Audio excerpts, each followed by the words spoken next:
그간 편안하셨습니까? 네. 저는 지금 별로 편안 안 합니다. 왜냐하면 두 가지 마음이 있는데요. 하나는 큰 부담이 있고, 왜냐면 지난번에 그 말씀을 전했는데 하고, 두 번째 마음은 하나님께서 또 이런 기회를 주시는 게 부담은 되지만 큰 영광이다, 여러분들과 함께. 그런 마음이 들었습니다. 어쨌든 제 이야기가 아니고 저를 통해서 하나님께서 우리와 함께 하신 이야기를 나누는 거니까 주신 분도 하나님이시고 또 인도해 가시는 분도 하나님이시라는 걸 믿고 담대하게 우리 같이 은혜를 나누는 그런 시간이 됐으면 좋겠습니다. 진행하도록 하겠습니다. 지난번에 이제 우리 주제의 말씀을 했습니다. 우리 인생을 현재까지 살아오면서 해결되지 않은 어문이 있었는데, 열심히 하는 것, 잘하는 것, 복습해 봅니다. 그거에 대해서 어문을 갖고 했고, 그 다음에 하고 싶은 것과 그 다음에 잘할 수 있는 것, 해야 하는 것, 이 의미가 어떤 의미가 있는가, 어떤 걸 선택해야 되는가, 이런 것을 요새 청년들하고요 이렇게 대화를 나눠보면 이 이야기를 많이 합니다. 그래서 우리 인생이라는 결론은 이 세 가지가 일치가 되어가는 과정이 행복이다. 최후에는 그게 언제가 될지 모르지만 그게 이제 노력이다 라고 볼 수가 있고, 그래서 도끼가 있고 나무를 넘어뜨리려면 제일 먼저 해야 될 것이, 제가 원하는 답이 뭐라 그랬죠? 여기 답이 있지 않습니까? 그죠? 철연장을 나를 점검을 해야 된다. 그래서 그 생뚱맞게요. 밑에 보면 오직 지혜는 성공하기에 유익하느라, 저 이야기를 해놓고 밑에다가 지혜 이야기를 했거든요. 그래서 깊이 생각해보면 이 지혜라는 것은 하나님을 아는 지혜. 그래서 위에 문장하고 연결을 해보면 이 지금 무엇을 해야 되는지 분별하는 것, 지금 도끼 자루를 고쳐야 되는 건지 나를 갈아야 되는 건지 이런 걸 분별하는 능력, 이걸 지혜라고 볼 수가 있잖아요. 그래서 그는 그하고 연결이 된다, 이런 생각이 듭니다. 자, 그 다음에 이제 세상 이야기도 있더라고요. 위에는 굉장히 어려운 한자 같고요. 우리 같이 한번 읽어볼까요? 시작. 멀리 내다보고 오랜 시간을 두고 실력을 쌓아온 사람은 반드시 그 능력을 펼칠 기회가 온다. 예, 세상 말이지만 우리 아멘입니다. 그 다음에 밑에 한번 읽어볼까요? 삶에서 이루고 싶은 일이 있다면 묵묵히 칼을 가는 시간이 있어야 한다. 예, 참 좋은 말입니다. 근데 여기에는 앞에 문장하고 뒤에 글하고의 차이점은 하나님이 계시고 안 계시고, 밑에 거는 사람의 노력을 이야기하는 것 같고 위에는 하나님의 지혜를 받아야 된다, 그런 걸 느껴집니다. 이게 아마 요새 그 책 나온 중에 조윤재의 천년의 내공이라는 거기에 나오는 글인 것 같습니다. 그래서 제목은 인생의 자산은 타이밍이다. 그러면 이게 이제 분별하는 능력이라고 했잖아요. 타이밍을, 이 때를 알아야 되는데 인생은 때다. 그래서 이 때를 잘 관리함으로 해서 하나님이 주신 지혜, 우리는 믿는 사람이니까 하나님이 주시는 지혜를 가지고 때를 잘 분별해서 그렇게 하다 보면 우리에게 큰 자산이 된다. 그래서 우리가 좀 세속적인 이야기지만 돈과 부와 명예, 내가 원하는 것, 아까 우리 나왔던 그런 것들이 온다. 근데 자산 그 자체가 목적이 되면 추한 모습이 많이 되더라, 주위에. 그래서 예를 들어서 제가 예를 드는 게 이제 순실이 이야기를 많이 합니다. 그래서 목적이 선하지 않을 때는 그런 나중에 그게 된다. 그러면 이제 중요한 키워드는 우리가 이 타이밍 분별을 하려면은 어떻게 해야 되는가를 한번 생각해 보게 됩니다. 그러면 결국 깨어 있어야 되는 거죠. 성경 말씀으로 연결하면. 그러면 깨어 있는데 이 깨어 있는 것을 어떻게 있느냐 이거죠. 그 보면 우리 마태복음 24장 42절에 보면 깨어 있으라 되어 있거든요.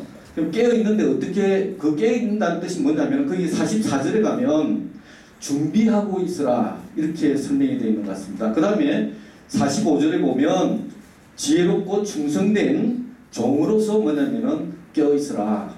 그 결국 뭐냐면 자세를 이야기하는 것 같습니다. 그런데 자, 퀴즈 냅니다. 그럼 우리가 깨어 있는다는 게 물리적으로 뭐 잠 안 자고 깨어 있을 수도 있고 영적으로도 깨어 있을 수 있고 정신적으로 깨어 있는데 뭐 우리는 다 알잖아요. 뭐 어떻게 깨어 있으라는 거. 자, 퀴즈를 내겠습니다. 베드로는 이것을 어떻게 깨어 있었을까요? 영적으로 깨었잖아요. 예? 영적으로 깨어 있었잖아요. 어떻게 깨어 있었나? 방법을 얘기해요. 예수님 바라보는 방법. 예, 제가 퀴즈 낼 때는 대부분 난센스입니다. 그죠? 닭소리가 깨워준 거예요. 닭이. 그죠? 닭이 뭐냐면 깨워주니까 닭이 울 때 자기가 예수님을 부인했던 거. 또 맹세하면서 부인했고 저주하면서 부인했던 것을 다시 깨닫게 되지 않습니까? 그래서 뭐 우리 우스갯소리로 그러더라고요. 베드로는 이 닭소리만 하면 그냥 깜짝깜짝 놀랬다고. 그래서 우리가 영적으로 깨어 있어야 되는데 결국은 이 영적으로 어떻게 깨어 있느냐, 그게 하나님께서 바라시는 거라고 생각하는데, 그게 어느 날 한번 딱 깼다가 이런 게 아니라 하나님의 로드맵이 있으신 것 같아요.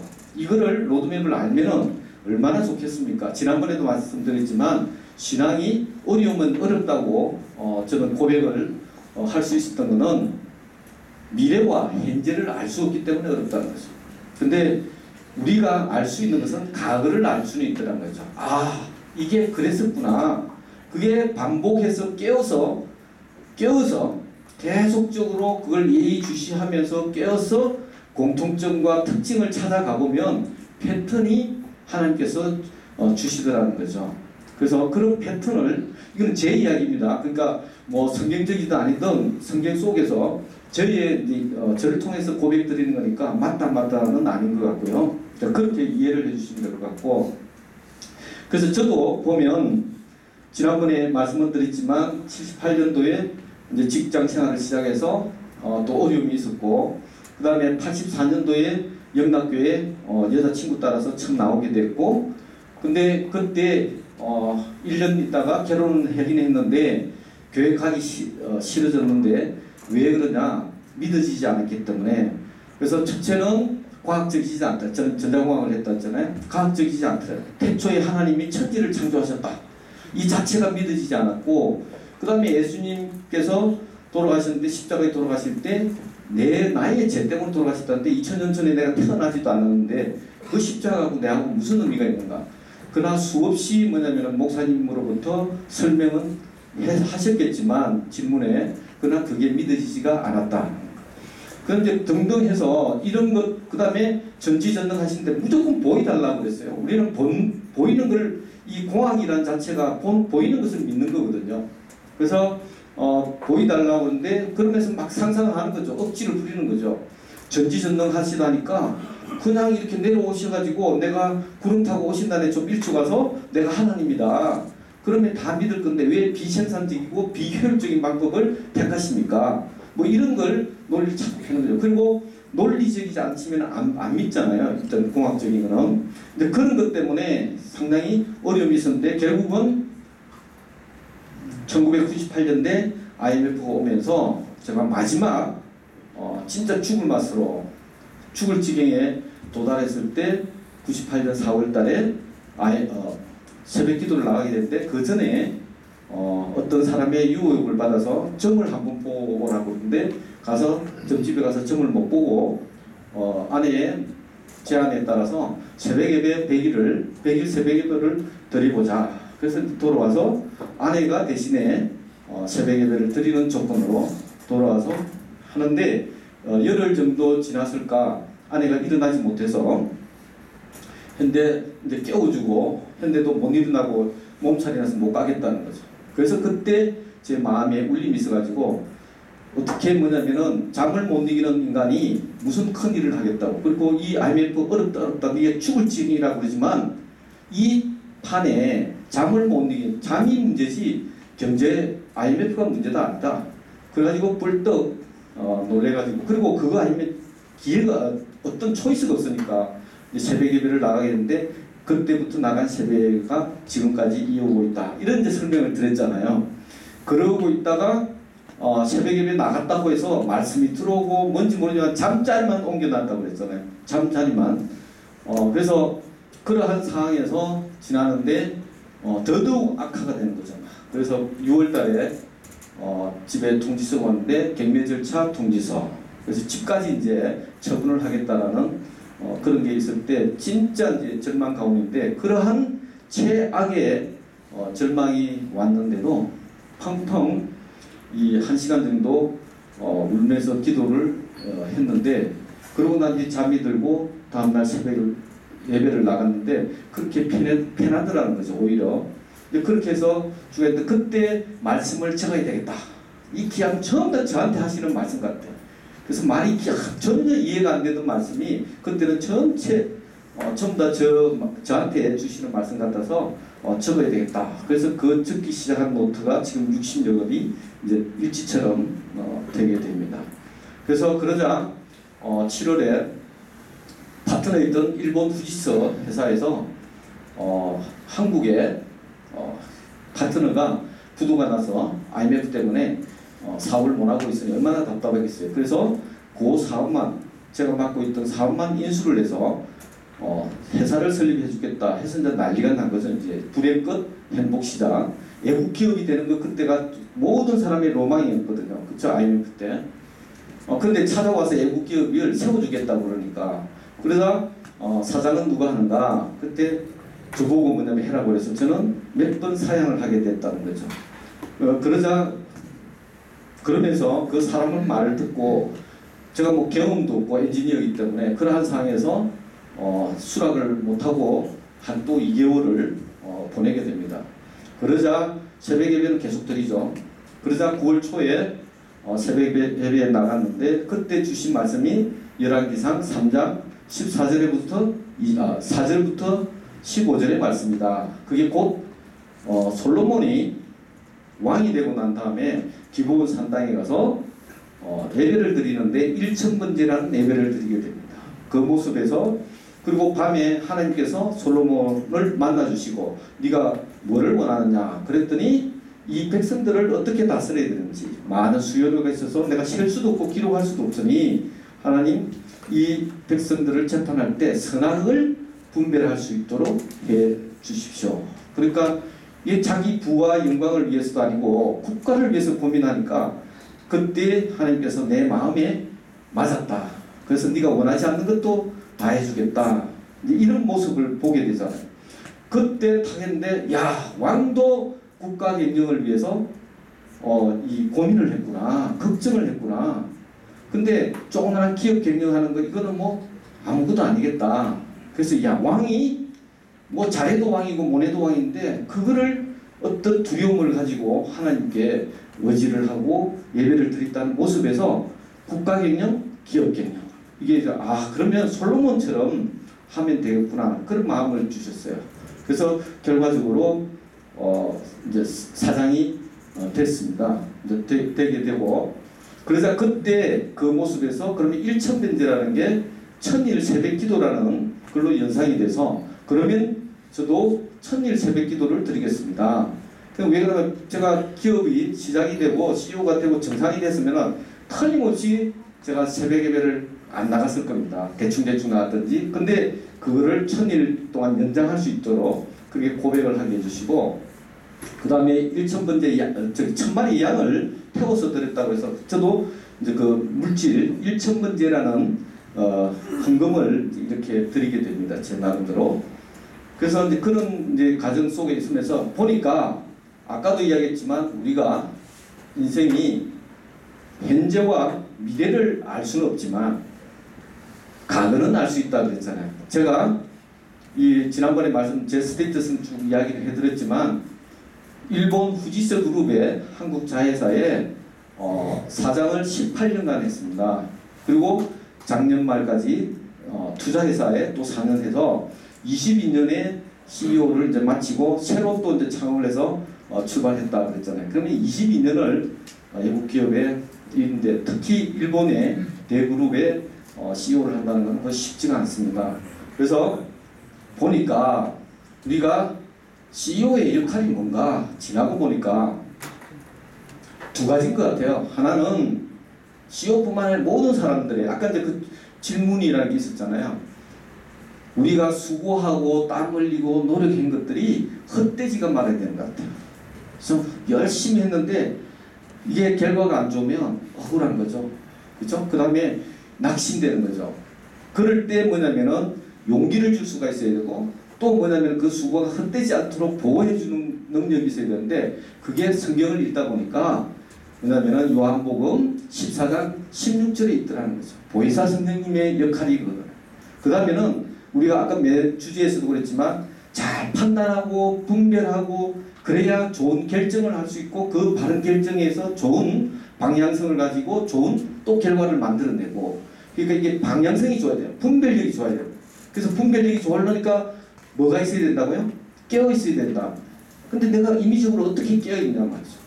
근데 보니까 요한복음 16장 13절에 보니까 진리의 성령께서 우리를 진리 가운데로 인도하시고 장래일을 알게 해주신다. 그래서 이 성령께서 우리 성부와 성자가 계시지만 우리 곁에 항상 계시는 분은 성령께서 우리를 이렇게 보호해 주시고 인도해 가신다. 그게 와 닿는 거예요. 그래서 아 그렇구나.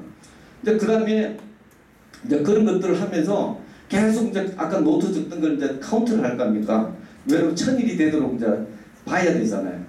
그러면서 1000일이 될 때 보니까 그 이제 성경을 솔로몬을 이제 연구하면서 그 다음에 여러 사람 이제 아브라함부터 이제 또 보니까 공통점이 있더라고요. 그래서 대부분이 뭐냐면 산을 가더라고 산을. 그래서 야 나는 어떤 산을 가야 되나? 그래서 보니까 뭐 북한산을 가야 되나? 그러다가 기도원이라는 게 연상이 됐고 그래서 이제 오살리 기도원을 매월 첫째 토요일 날 이제 아내와 같이 가는 그런 이제 항상 반복되는 그런 게 있습니다. 그러자 야 1000일이 다가오니까 막 기대감이 생기고 설렘이 생긴 거예요. 그래서 빨리 1000일이 되고 싶은 거야. 그래서 그러자 이 1000일 때 내가 어떻게 해야 되는가 이게 또 고민이 될 때 그때 마침 뭐냐면 토요일 날 오살리 기도원에 가서 기도를 하는데 그때 목사님께서 주신 말씀이 모세가 하나님의 말씀을 받기 위해서 40주야로 산에 들어가서 금식 기도하는 그 모습을 설교를 하시는 거예요. 그래 나도 금식 기도 해야 되겠다. 그런데 40일 하니까 이거 잘못하면은 40기도 하고 나면은 애국 기업에서 자리가 없어질 것 같더라고. 그래서 그러다가 이제 최종적으로 3일 금식. 왜냐면 한 번도 안 해봤으니까. 금식 이제 그래가지고 1000일 되는 날짜를 맞춰가지고 휴가를 내서 이제 기도원에 금식 기도를 갔습니다. 근데 옆에서 막 그러는 거예요. 뭐 금식 기도 하다가 그 다음에 다시 회복할 때 잘못하면 죽는다 자꾸 막 그런 거야. 그래서 걱정이 돼가지고 이제 그 교육자실로 가서 이제 했더니 그냥 됐어 싶지 않게 그냥 하세요 그러는 거야. 3일은 아무것도 아닌 거예요. 40일 이런 사람들 이야기지. 그래서 하는데 마지막 날 밤에 예배를 드리는데 그때 설교 말씀이 탁 주는데 탁 와닿으면서 저 말씀이다 라고 믿어지는 거예요. 그때 주신 말씀이 사도행전 20장 24절의 말씀입니다. 나의 달려갈 길과 주 예수께 받은 사명 곧 하나님의 은혜의 복음을 증거하는 일을 마치려 하면은 나의 생명을 조금도 귀한 것으로 여기지 아니하노라. 그러니까 내가 너를 그 역경에서 건져서 내가 뭐냐면은 구원해 줬듯이 너도 다른 사람을 구원할 수 있도록 구원에 인도할 수 있도록 사명을 그래서 선교 사명을 주셨다고 생각합니다.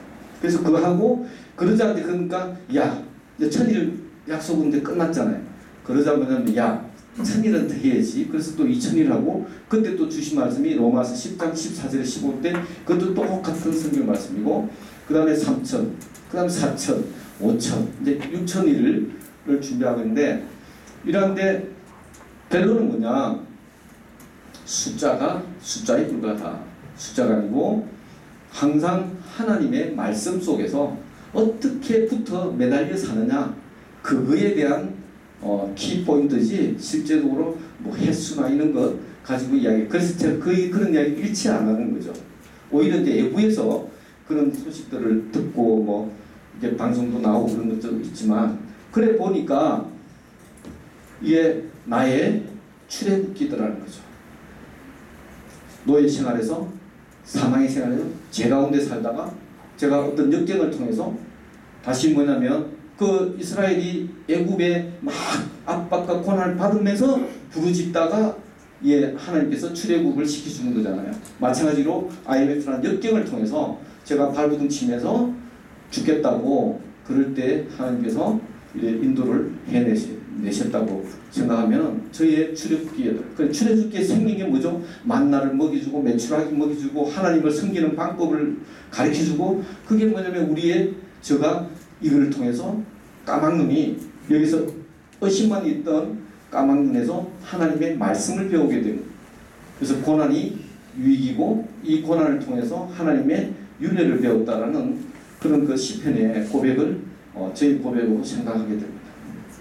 그 다음에 저희 아버지가 일찍 초등학교, 국민학교 한국도로서 안 계시는데 그러고 보니까 그 육신의 아버지 대신에 아버지를 항상 두셨다는 거.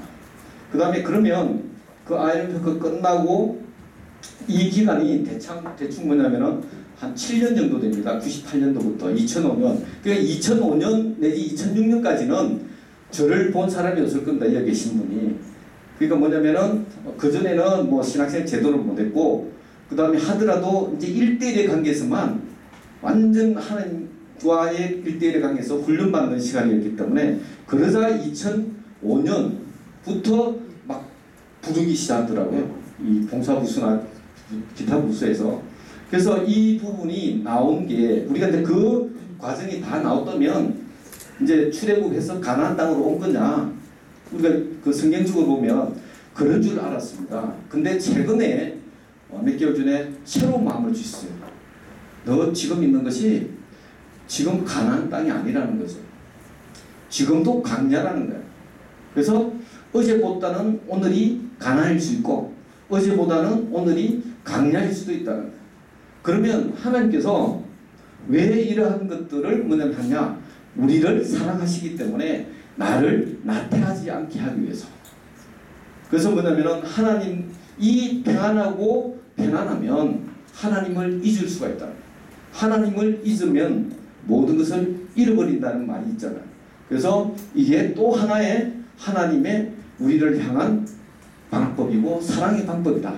그런 측면에서 우리 모두가 저를 포함해서 우리는 그 순간순간마다 어떻게 하나님께 의지하면서 가느냐에